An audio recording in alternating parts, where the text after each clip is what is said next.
கண்மணி அன்போடு காதலன் நான் எழுதும் கடிதமே, பொன்மணி உன் வீட்டில் சௌக்கியமா, நான் இங்கு சௌக்கியமே. உன்னை எண்ணி பார்க்கையில் கவிதை கொட்டது, அதையே நினைக்கையில் வார்த்தை முட்டது. ஓஹோ கண்மணி அன்போடு காதலன் நான் எழுதும் கடிதமே,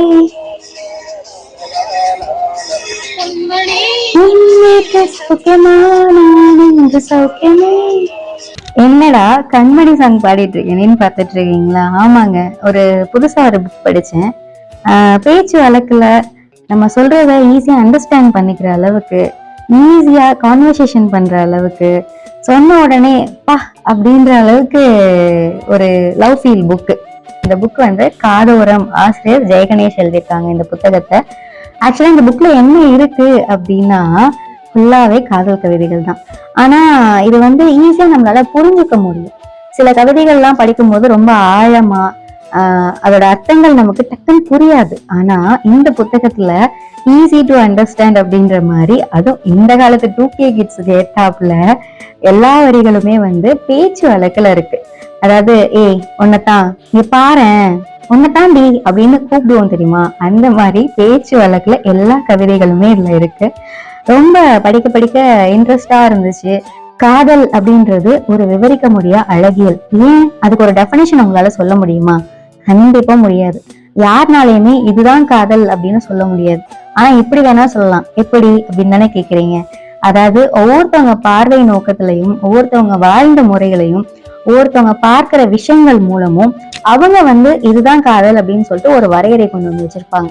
அப்படி வேணா சொல்லலாம் இதுதான் காதல் அப்படின்னு சொல்லிட்டு. ஏன்னா அது அவங்களுக்கு அதுதான் காதல், சரிங்களா? அதனால இதுதான் காதலா எப்படி இருக்கும் அப்படின்னு சொல்லிட்டு என்கிட்ட கேட்காதீங்க. எனக்கும் காதலுக்கு டெஃபினிஷன் தெரியாது. இந்த காதோரம் அப்படின்ற இந்த புத்தகத்துல உள்ள எல்லா கவிதைகளுமே பாத்தீங்க அப்படின்னா ரொம்ப உணர்வு பூர்வமா, அதாவது ஒரு காதல் அழகியலை வெளிப்படுத்துற மாதிரியும், அண்ட் தென் யதார்த்தமான வாழ்க்கையில நம்ம சந்திக்கிற பல சூழ்நிலைகளை வைத்தும் ரொம்ப அருமையா எழுதியிருக்காங்க. இன்னும் சொல்லணும் அப்படின்னா நம்ம காதலி கிட்ட நம்ம சண்டை போட்டோம்னு வச்சுக்கோங்களேன், இல்ல மனைவி கிட்ட சண்டை போட்டோம்னு வச்சுக்கோங்களேன், எனக்கு உன்னால இவ்வளவு லவ் இருக்கு தெரியுமா, உனக்கு ஏதாவது புரியுதா, என்னோட லவ் ஏதாவது உனக்கு புரியுதா அப்படின்னு நீங்க கேட்கறத தாண்டி அதை ஒரு கடிதத்தின் மூலமோ அல்லது இந்த மாதிரி புக்ஸ் மூலமோ உங்களுக்கு கன்வே பண்ணீங்க அப்படின்னா அது ஒரு எப்படி சொல்றது, பிரைஸ்லெஸ் மூமெண்ட் அப்படின்னே சொல்லலாம். பிரைஸ்லெஸ் மூமெண்ட் மீன்ஸ் விலை மதிப்பற்ற ஒரு பரிசு அப்படின்னே சொல்லலாம். எப்படி சொல்லுவாங்க, இந்த டைமண்டு, அதுக்கப்புறம் அண்ட் தென் இந்த கோஹினூர் வைரம் இதெல்லாம் சொல்லுவாங்க தெரியுமா, அப்படின்ற மாதிரி இது ஒரு பிரைஸ்லெஸ் ஒரு கிஃப்ட். அதாவது உங்களை உண்மையா விரும்புற ஒருத்தருக்கு, சரிங்களா? இந்த புத்தகத்துக்கு ஏன் காதோரம் அப்படின்ற பேர் வச்சாங்க அப்படின்னா, நம்மளோட காதலி பக்கத்துல போயிட்டு அவ காதல பல விஷயங்களை டக்குன்னு சொல்லிட முடியாது. ஆனா அதை எழுத்துப்பூர்வமா ஈஸியா சொல்லிடலாம்.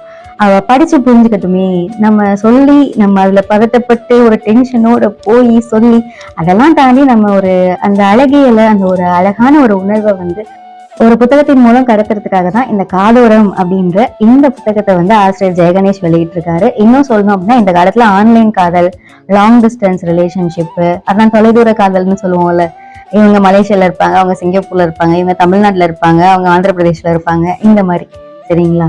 இப்படி இருக்கிற பட்சத்துல அவங்களுக்கு எப்படி தன்னோட காதலை கன்வே பண்றது அப்படின்றத இந்த புக் மூலமே நம்ம சென்ட் பண்ணலாம் அப்படின்ற மாதிரியே சொல்லியிருக்காங்க. ஸோ இதெல்லாம் தான் இந்த காதோரம் புத்தகத்தோட ரிவ்யூ. உங்க காதலிக்கோ இல்ல உங்க மனைவிக்கோ நீங்க ஒரு கிஃப்ட கொடுக்கணும், உணர்வு பூர்வமான ஒரு கிஃப்ட கொடுக்கணும், என்னோட லவ் என்னன்னு சொல்லிட்டு அவளுக்கு புரியணும் அப்படின்னு நீங்க ஃபீல் பண்ணீங்க அப்படின்னா நிச்சயமா இந்த காதோரம் அப்படின்ற இந்த புத்தகத்தை தாராளமா கிஃப்ட் பண்ணலாம். மேலும் இந்த காதோரம் புத்தகம் பற்றிய ரிவ்யூ உங்களுக்கு பிடிச்சிருந்துச்சு அப்படின்னா மறக்காம புக் வாங்கி படிச்சுட்டு நம்மளுடைய கமெண்ட் செக்ஷன்ல நீங்க உங்களுடைய கமெண்ட்டை பதிவு பண்ணலாம். அதை மேலும் என்னை ஊக்குவிக்கும். இந்த வீடியோ உங்களுக்கு பிடிச்சிருந்துச்சு அப்படின்னா லைக் பண்ணுங்க, கமெண்ட் பண்ணுங்க, ஷேர் பண்ணுங்க. மறக்காம சப்ஸ்கிரைப் பண்ணிட்டு பெல் ஐக்கனையும் கிளிக் பண்ணிருங்க. நன்றி.